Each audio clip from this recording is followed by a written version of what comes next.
Hello and welcome to this issue of Voices of Africa. I'm delighted today to be joined by Dr. Lee White, Minister for Water, Forest, Oceans and the Environment, and you're accountable to the President, I know, for Gabon's climate plan.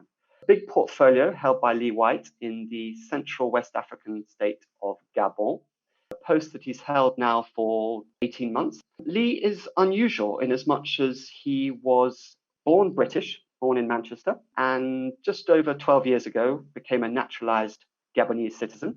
He spent his life working on conservation and a keen proponent and advocate for environmental change. He has participated in many of the big fora representing Gabon over the last decade and probably a little bit before that. And now, having been an advocate and in some respect an activist, he's now very much in a position of authority to run a big portfolio in a country that has built a reputation for its leadership on issues of environment and climate. So welcome, Dr. White. Thank you. So tell us, you've been in government now as a minister for 18 months or so. How's it been? Has it lived up to your expectations? Well, I'm not sure I ever expected to be a minister, so expectations. It's been quite thrilling. It's in many ways running the national parks for 10 years was pretty good preparation for being a minister responsible for parks and many other things, because managing parks is about managing the threats which are related to people. And so whether it's local communities or international poaching gangs or the threat of climate change or illegal fisheries and so on and so forth, I feel like I had a 10-year apprenticeship before I became Minister of Forestry. I worked with this ministry for 30 years. So whilst I never was a ministry employee, I was associated with the ministry and have worked probably with 20 or more ministers of forestry over the years. In terms of expectations, I think it's pretty much as I expected. No great surprises for you. It's a portfolio that you've shadowed on and been a participant in really for a very long time in the way that you've mentioned. But the context has changed, hasn't it? The operating context. We're in the midst of COVID, and there's been a much sharper focus from my observations in terms of the need to manage interactions between the human and natural worlds. We've seen real concerns around food chains and the whole genesis of this coronavirus, linked, as we understand, to bats in open markets in China. So that's obviously of some concern.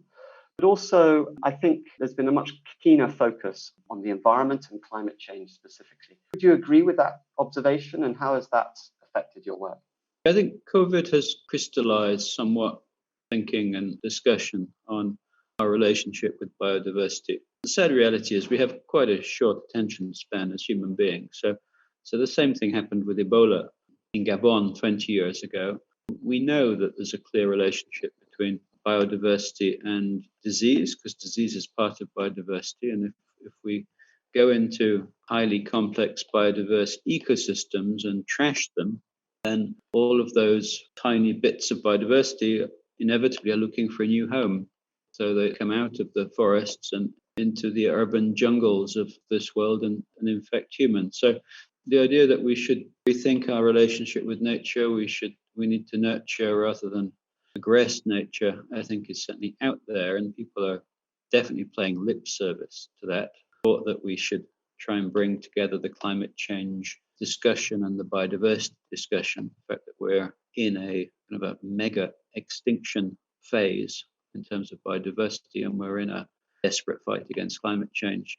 Also, and those two things are linked, because climate change impacts biodiversity, and biodiversity is one of the best ways to fight climate change.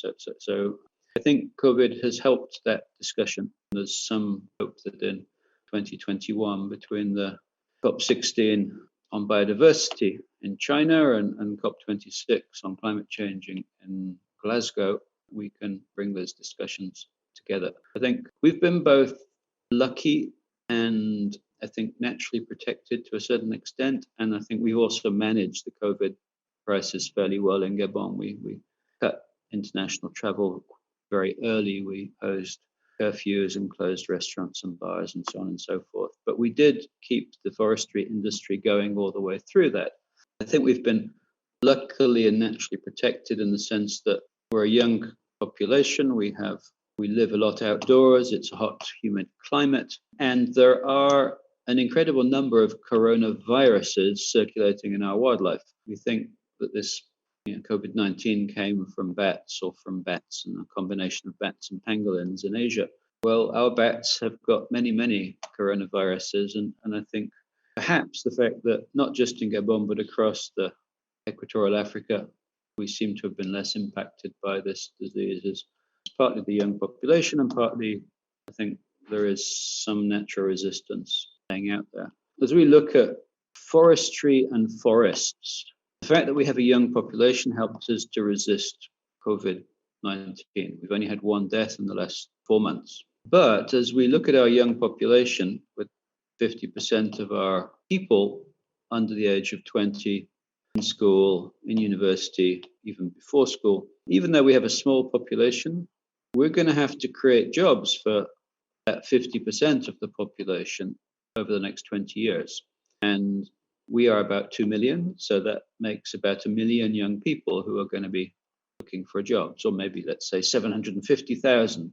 We're still a society where many women dedicate themselves to a family rather than to jobs. But where are 750,000 jobs going to come from in Gabon, a country where there are only about 200,000 jobs today, and in an economy where oil inevitably over the next 2 or 3 decades is going to be phased out of the global economy because of climate change, renewable energy and electric cars and so on and so forth. So we have this huge challenge to replace oil in the economy, but really the biggest challenge is to create 750,000 jobs. We're not going to do that, obviously, in the oil sector. We never have. We're not going to do it in the mining sector because mining is about big industrial machines. And so increasingly automated. We might create tens of thousands of jobs in the mining sector because there's plenty of potential in terms of mines. It might well increase significantly in the economy, but it's not a job creator. What can create jobs is forestry, perhaps forestry and agriculture, the two big ones. And when we look at Malaysia has about 21 million hectares of forest. We have 23 million. They have 320,000 jobs in their forestry sector, and we have 27,000 jobs. And they have a forest economy of about 6 billion US. Ours is about 1 billion US. The big difference between us is that they have really focused on second and third level transformation. They're making furniture that they export and so on, and they've supplemented their natural forests with plantation forests. And so it's a bit simple just to say we're going to copy that and everything will be okay. But we see that as a sort of guiding principles that we need to move towards third level transformation, and we need to supplement our natural wood with cheap, fast growing plantation wood. When I look at the history of Gabon, forest economy, we started exporting timber in 1888, I think it was. The first akume trees were shipped to Hamburg in Germany. And for 110 years, we shipped logs out of Gabon to the rest of the world. When you ship logs, you capture about 3 to 4% of the potential value of the timber and of the potential job creation of that timber, 3 to 4%. So for 110 years, we gave 96% of the value of our natural resources to France, Germany, Belgium, Europe, China, Southeast Asia, the US. Today, what we're trying to do is to push for second and third level transformation. The president took the decision 10 years ago to ban the export of logs.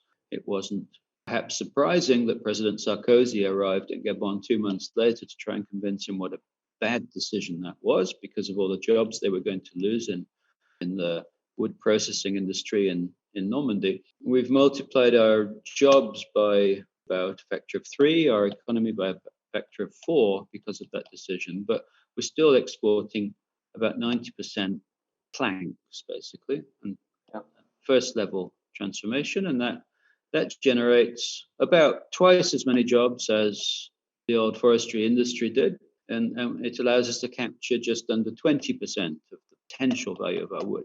But every plank I see going onto a ship is a missed opportunity for you. I see I'm losing it. It's 80% of the value being lost and gifted to some foreign economy off the continent of Africa. It's not just that we're sharing with our African brothers and sisters, but we're giving all of that value to Asia and to America and to Europe. So we have a vision now to continue to grow this local forestry industry, move from first to second to third level transformation, increase our production through plantation forestry. And as a conservationist at heart, I'm looking at that and I'm thinking about how do we use this forest industry to maintain, to save, if you want, forests of the Congo Basin. Because the Congo Basin is integral to the global fight against climate change. Sadly, the Amazon is suffering more from climate change than Africa. The drought and the heat is killing more and more trees in the Amazon. The Amazon is shifting to becoming a carbon source, to a net emitter of CO2. Whereas the African trees, even though we're starting to see differences in their biology, they're still growing. They're still stocking CO2. And so Africa is 1/3 the size of the Amazon. It's 1/2 of the carbon stock of the Amazon. So we stock more carbon per hectare in Africa than in the Amazon. And we are equal approximately now in terms of carbon sequestration. We're absorbing as much CO2 out of the atmosphere as the Amazon today. And in 10 years' time, they will be about zero and we will still be absorbing. So if we're going to deal with climate change, we have to maintain the Congo Basin, just in terms of carbon. If you start to think about the implications of what happens if we lose the Congo Basin, particularly the example that hits me hardest is if we lose the forests of DRC, because in many ways the Congo Basin is divided by the Congo River between kind of east and west. Gabon and Congo and Cameroon make one block, and DRC is the other block. DRC deforestation rates are up to 1.8% per year. So, and it's increasing. So we're going to lose the forests of the DRC, just as we lost all of their elephants, over the next 40 to 50 years. That happens, we lose the rainfall, much of the rainfall in the Ethiopian highlands. And so Ethiopians will lose their agriculture and their water. Beautiful dam they've just built will probably not be very full. And if we lose the rainfall in Ethiopia, we lose the Blue Nile. And the end result is 100 million Ethiopians moving into the Congo Basin as climate refugees, and 100 million Egyptians moving north into Europe as climate refugees. And the same argument we now know applies to the Sahel. If you lose Gabon and Congo rainforests, you lose the rainfall in northern Nigeria, and you've got 100 million Nigerians moving south into Gabon and Congo. So if we don't deal with climate change and if we don't preserve the Congo Basin forests, then Africa will be destabilized with hundreds of millions of climate refugees. It will be Armageddon, basically. COVID-19 is just a minute speck on the impacts that climate change could have on this continent over the next 20, 30, 50 years. And so we have to find a way to maintain those forests. And the world has negotiated over climate. I've been a climate negotiator since the COP in Poznan in 2008. 12 years of my life lost to these negotiations. And we talk about REDD and we talk about carbon financing, saving the rainforests. And with the exception of Norway, we've done almost nothing to move that forward financially. There's been some progress in the negotiations. We cannot use international climate financing or handouts from the international community to preserve the Congo Basin forests. The forests of Gabon have to contribute jobs and livelihood to the Gabonese people. The Gabonese, my colleague ministers, have to see value in the forest if they're going to give me the resources to maintain them properly. I'm convinced that, yes, we need protected areas and national parks, and we may develop tourism in those, but we have to make the forest economy work for the Gabonese people, such that the Gabonese people work to maintain the forests. The forest economy is a potentially sustainable economy that in all likelihood will continue to grow over time, because sadly many countries are destroying their forests and shifting to agriculture. And so a lot of what I'm doing as forestry minister is looking at how we use the forest to save the forest. We're going to save the forests of DRC, which we're losing to shifting cultivation. If we don't give them a different economic model, then it's just going to go. And so what is the economic model? The model is high value, tropical, precious hardwoods being combined with lower value, fast growing plantation woods going into an international market in a context where there's a sort of a rubber stamp on our products that prove that they're legal, that they're climate sensitive, that they're biodiversity sensitive, and that they're human sensitive. And so that's how I kind of link the forestry component and the conservation component in my mind in Gabon's national strategy for forestry. Do you see that as a growing market, demand for finished wood products, timber products globally? It is a growing market globally, for sure, definitely. We think that for the lower to mid-range products, obviously there's a huge market in Africa that we hope will gradually become more interesting through the kind of continental free trade and through improved logistics and so on. But globally, there is a demand. But there's also a lobby against us. There's a sort of a boycott that's run by what I would call activists, conservation activists, but who are arguing one should not cut a tree in a tropical forest, because when you cut trees, you kill orangutans and chimpanzees and gorillas and so on, and you drive climate change. And so there is a school out there saying we should stop exploiting these forests and we should lock them up and keep them, which I just don't see how that can work. That cannot work. And I think those lobbyists are dangerous, because if we find in 10 years' time we cannot sell our timber products because the world is against tropical forestry, and when I say forestry, I'm talking about sustainable, selective forestry that actually increases the carbon content of the forest and maintains much of the biodiversity. So in my mind, there are provisos. If there's a simplistic lobby against tropical forest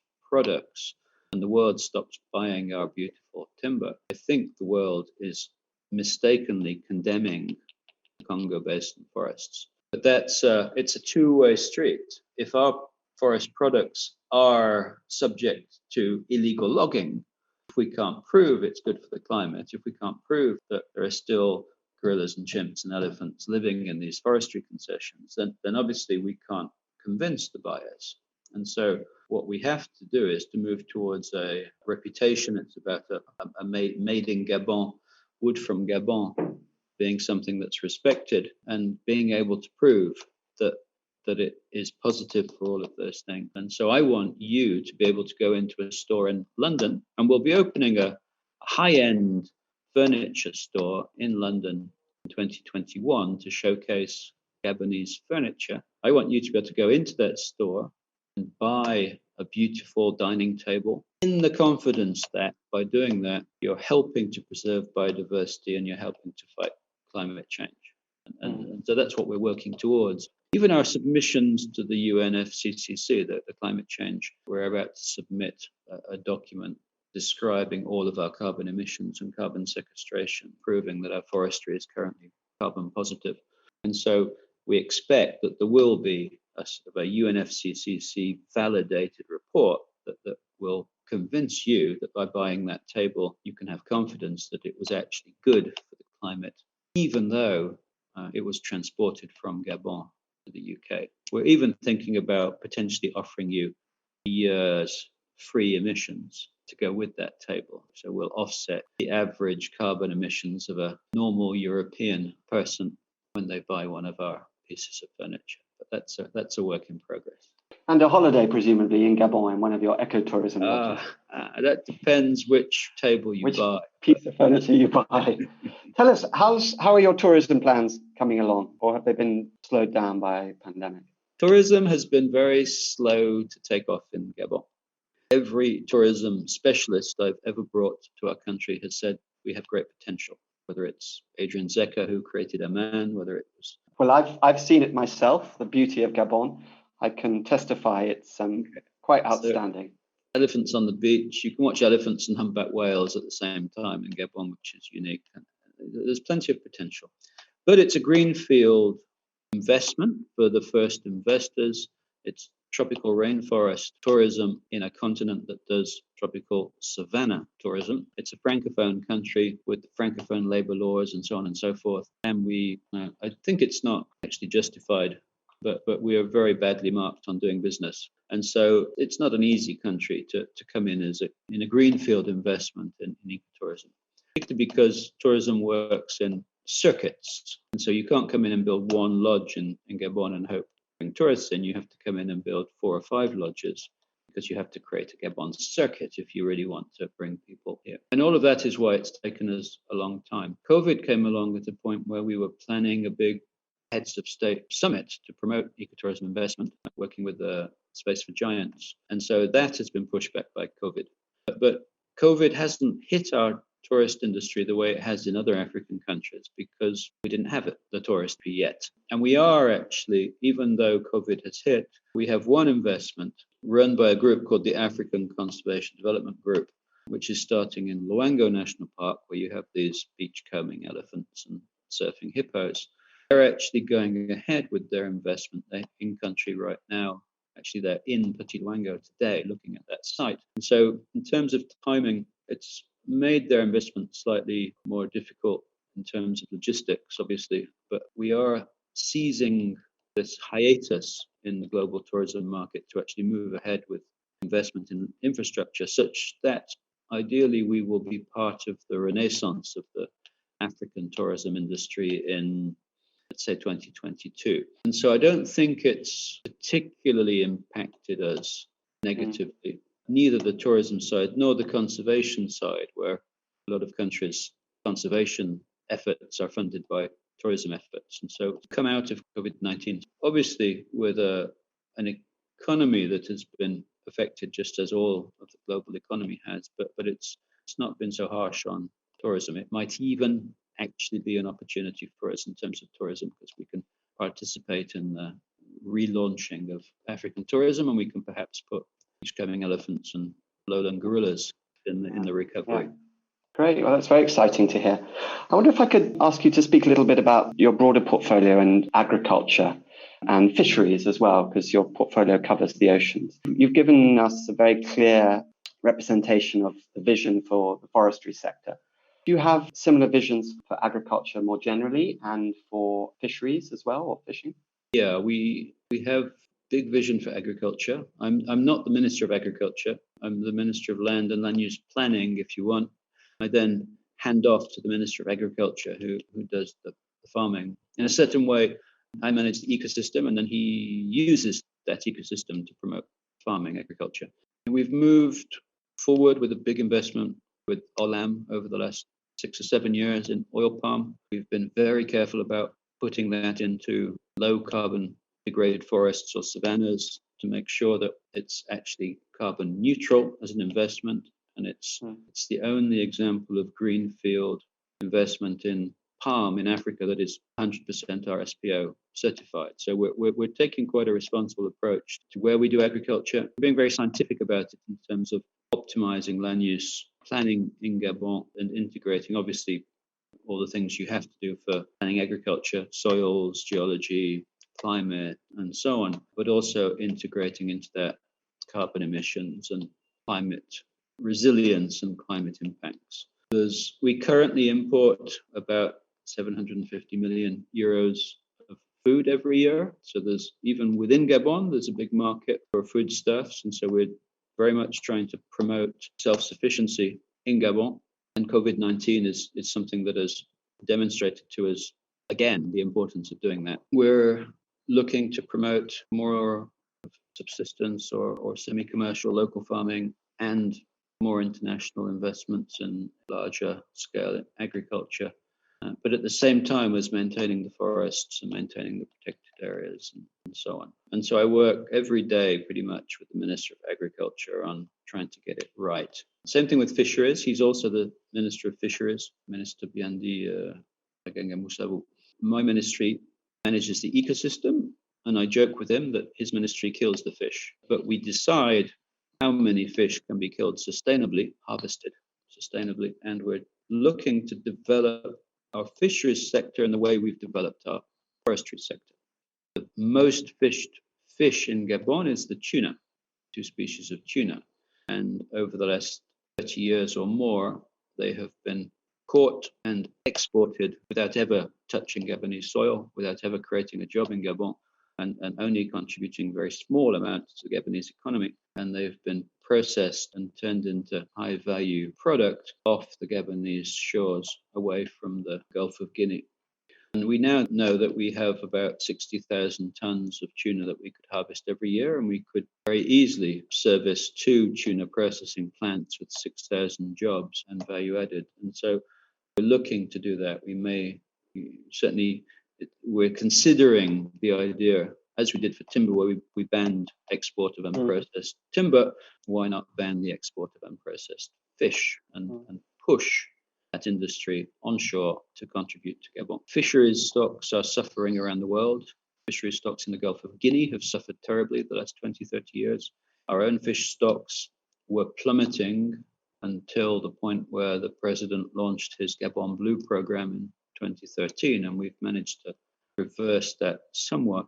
Still a lot to do. Yeah, we're doing a lot of work on how we make fisheries sustainable, how we rebuild our fish stocks. We created 20 marine protected areas just over 2 years ago, partly to preserve marine biodiversity, but partly to promote the production by protecting breeding grounds and so on, and to increase our sustainable harvest through a mix of careful fisheries management and conservation of key ecosystems. I think both agriculture and fisheries obviously are potential job and income creators.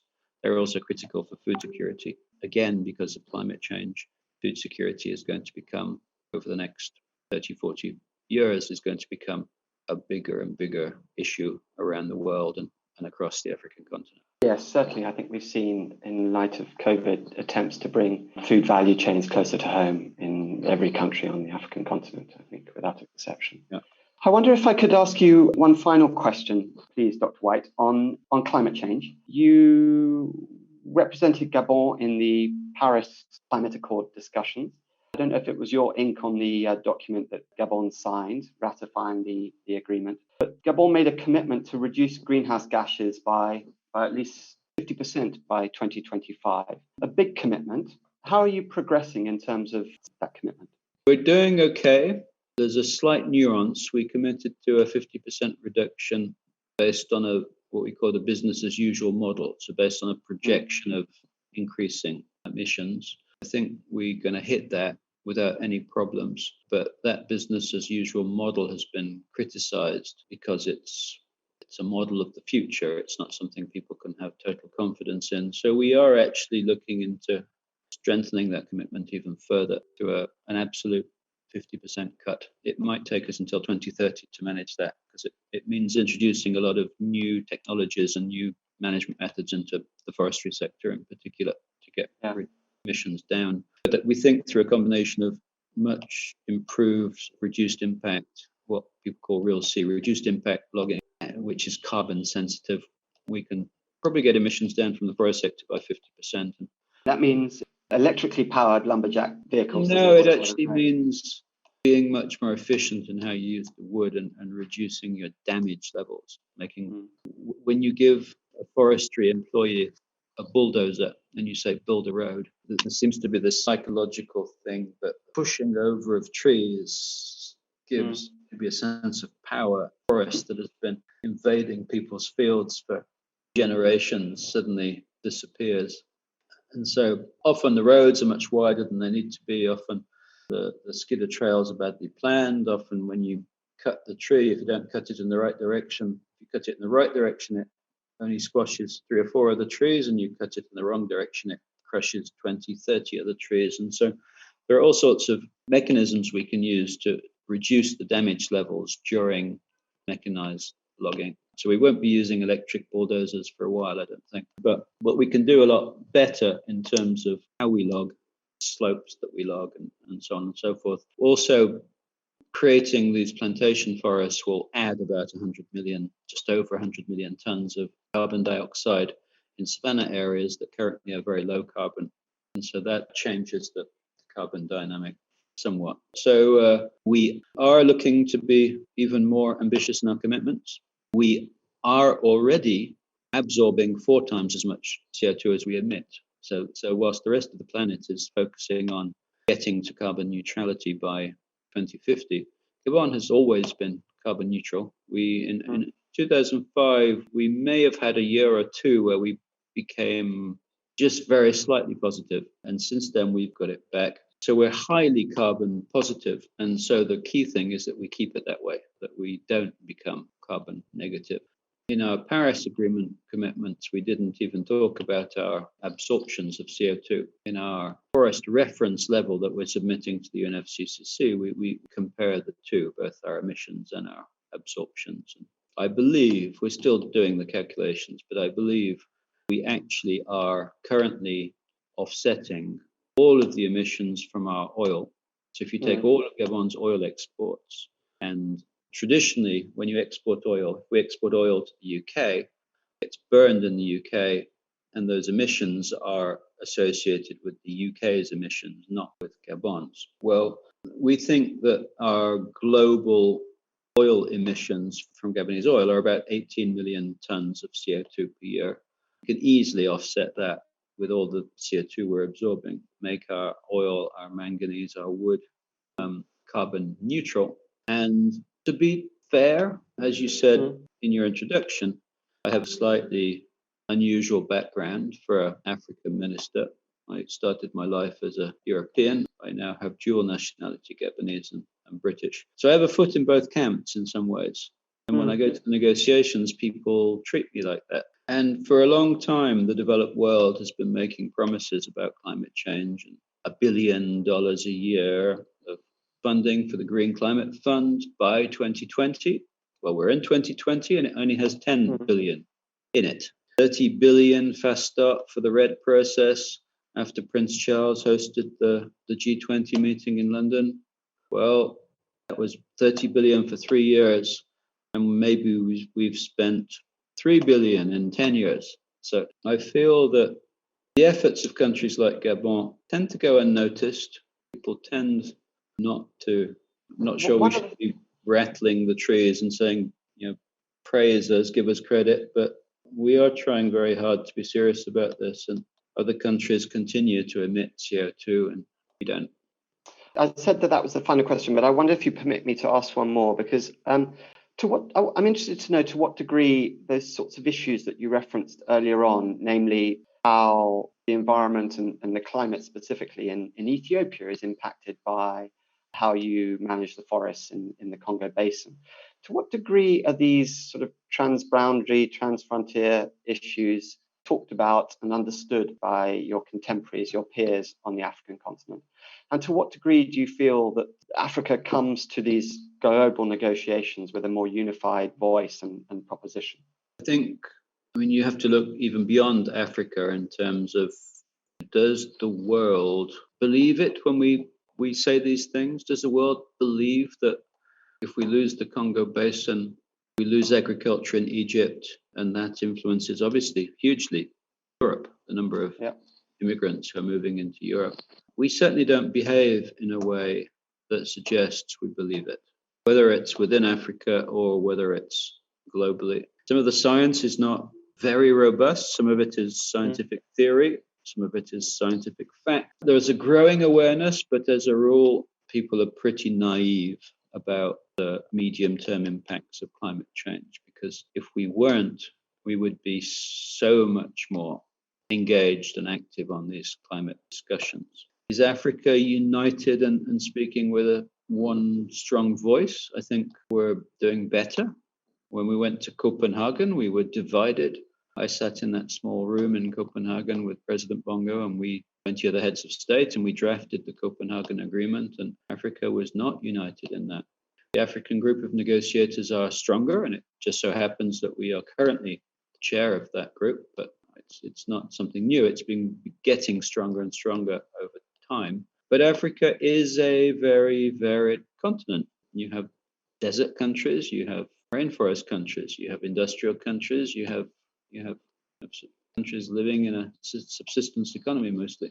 It's a challenge. The issues South Africa or Egypt have are not necessarily the issues that Sierra Leone or Gabon have. And so it takes time and it takes leadership at a presidential level to bring countries together. And then I think climate change could be so bad for the world that many of us are in denial about it. And for politicians, I am now a politician. We are renowned as a race that have a horizon, kind of a maximum horizon about 5 years ahead of us. And for this climate issue, the real crunch is going to come, I would predict, in 30 years, 20 to 30 years. How many African politicians have a 30-year horizon? I'm lucky to work for one, President Bongo, who does have that long-term vision and is putting a lot of his energy into climate change. He's the champion for the African Adaptation Initiative, and he actually reads and understands the science. And there are more and more leaders maybe like him that get it. So I'd say our voice is getting stronger, but we have a lot more work to do. That's good to hear. Perhaps slightly more encouraging is I think we've seen momentum from capital, from money, in terms of reallocating towards projects which have a contribution towards net zero. There's been leadership from the EU, particularly in the context of building back these economies post-COVID with the Building Back Better strategy, which has a heavy allocation of capital to renewable energy and to green growth projects.